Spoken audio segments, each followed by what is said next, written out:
Welcome to Luca and Miguel. Enjoy the video.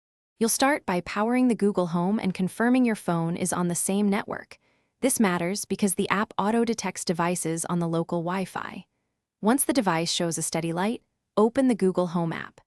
Make sure you're signed into the correct Google account, otherwise devices link to the wrong account.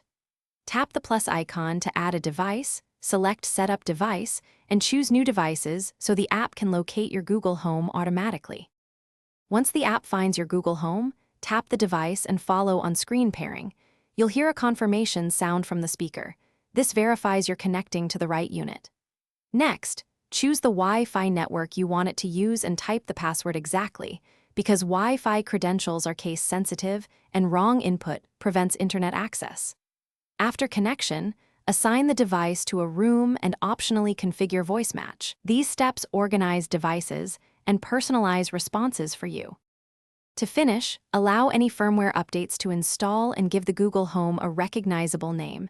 This helps when you issue voice commands. Test connectivity by asking a basic question like the time or weather. If it doesn't respond, check the device status in the app to confirm it shows online.